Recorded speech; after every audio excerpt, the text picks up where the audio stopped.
İqtisadi zonada hörmətli tamaşaçılar, bərk məişət tullantılarının düzgün idarə olunması, ətraf mühitin mühafizəsi ilə yanaşı təkrar emal üçün xam mal yaranmasına imkan verir.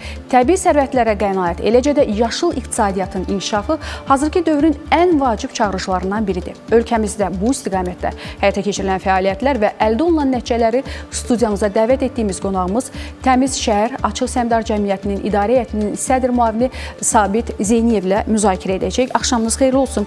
Sabit müəllim, xoş gəlmişsiniz. Xoş gününüz olsun. Sabit müəllim, təkrar emal, əvvəldə də qeyd etdiyimiz kimi, müasir dövrdə yaşıl iqtisadiyyatın inkişafı baxımından ən vacib çağırışlardan biridir. Bugün Təmiz Şəhər Açıq Səhmdar Cəmiyyətinin təsərrüfat sahələrindən biri olan Balaxanı Sənaye Parkında hansı tullantılar təkrar emal olunur və hansı məhsullar bugün əldə olunur? İlk növbədə studiyanıza dəvət etdiyiniz üçün, eyni zamanda ətraf mühit məsələlərinə xüsusi diqqət yetirdiyiniz üçün sizə təşəkkürümü bildirirəm və qeyd etmək istərdim ki, Təmiz Şəhər Açıq Səhmdar Cəmiyyəti 2009-cu ildən artıq fəaliyyət göstərir və fəaliyyətə başladığı ilk gündən ətraf tullantıların idarə edilməsinin bütün zəncirini, bütün sikllarını əhatə edən layihələri yerinə yetirmişdir, həyata keçirtmişdir. Bunlardan biri də siz qeyd etdiyiniz kimi Balaxanı Sənaye Parkının yaradılmasıdır. Bugünə qədər Balaxanı Sənaye Parkının 27 rezidenti vardır.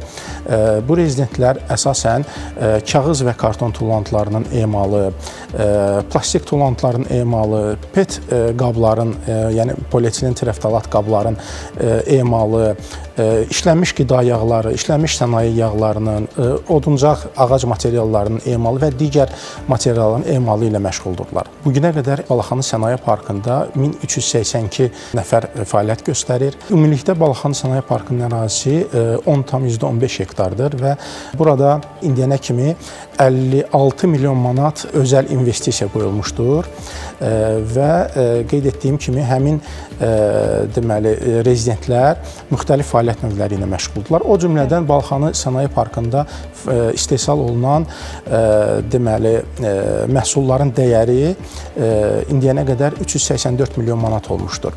Və qeyd etmək istərdim ki, bu məhsulların 30 milyon manatdan çox vəsait ixrac yönümlü olmuşdur və Belarus Respublikası, Rusiya Federasiyası, deməli Gürcüstan, Qazaxıstan, Amerika Birləşmiş Ştatları, Hollandiya, İsveçrə kimi dövlətlərə deməli bu məhsullar ixrac edilmişdir.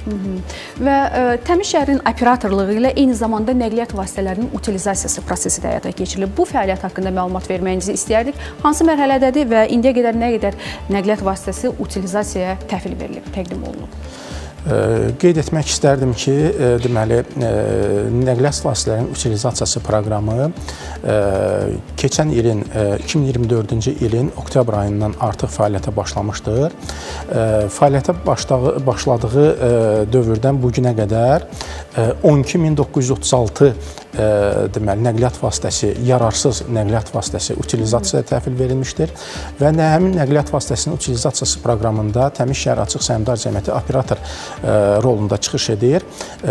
İndiyənə qədər deməli 3 utilizator qeydiyyatdan keçmişdir və həmin utilizatorlar vasitəsilə 13 minə qədər nəqliyyat vasitəsi artıq utilizasiyaya cəlb edilmişdir. Nəqliyyat vasitəsinin utilizasiya proseduru NVU.gov.az portalı vasitəsilə onlayn şəkildə müraciətin ünvanlanması təşkil edilmişdir. Köhnə nəqliyyat vasitəsini utilizasiya vermək istəyən hər bir şəxs NVU.gov.az portalı vasitəsilə müraciət edərək nəqliyyat vasitəsini müəyyən edilmiş vaxtda utilizatora təqdim etməklə təsdiqedici sənədini alır və həmin təsdiqedici sənəd ona güzəşt əldə etmək hüququ qazandırır. Eyni zamanda həmin güzəştdən bir dəfəlik ödəniş kimi 70% qismində məbləğini bir dəfəlik ödəniş kimi Təmiz Şəhər Açıq Səhmdar Cəmiyyətinə müraciət etməklə ala bilər.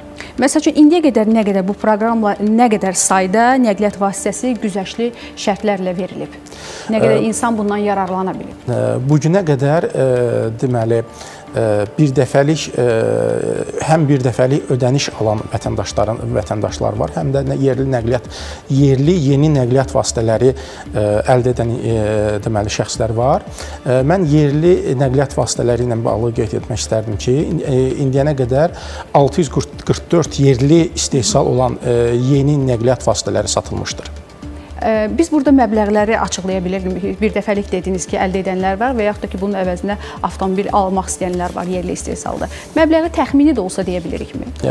Məbləğlər indiyənə kimi hardasa bir dəfəlik güzəşt məbləği kimi bu 800 min manatdan artıqdır. Güzəşt məbləğləri isə burada 12 milyon manatdan artıqdır. Aydındır. Və nəqliyyat vasitələrinin utilizasiyası bütün ölkəni bildiyimiz qədərindən əhatə edir. Regionlarda vəziyyət necədir? Yəni orada da müraciət və maraq varmı?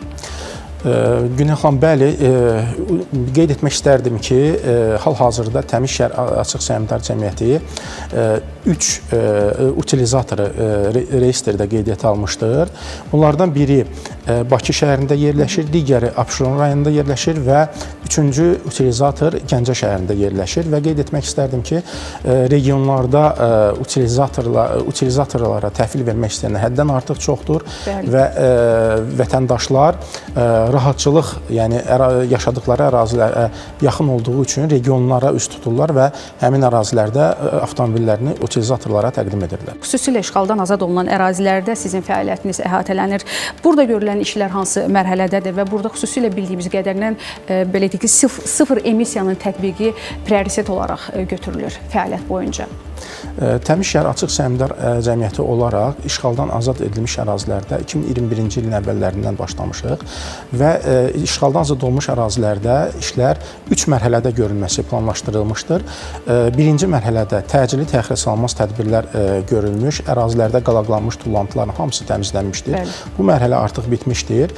İkinci mərhələ qısa müddətli işləri özündə ehtiva edir və belə ki, müvəqqəti poligonlar vasitəsilə poligonlar belə inşa edilməklə həmin ərazilərdə tullantı konteynerləri yerləşdirməklə ərazilərdən tullantılar toplanır. Hal-hazırda bu iş görülməkdədir və müvəqqəti poligonlara deməli daşınır və orada zərərsizləşdirilir və üçüncü uzun müddətli mərhələdə isə sıfır emisiya çərçivəsində deməli uzun müddətli regional poligonların və ötürücü məntəqələrin yaradılması nəzərdə tutulmuşdur. Hal-hazırda bu mərhələyə artıq başlanılmışdır.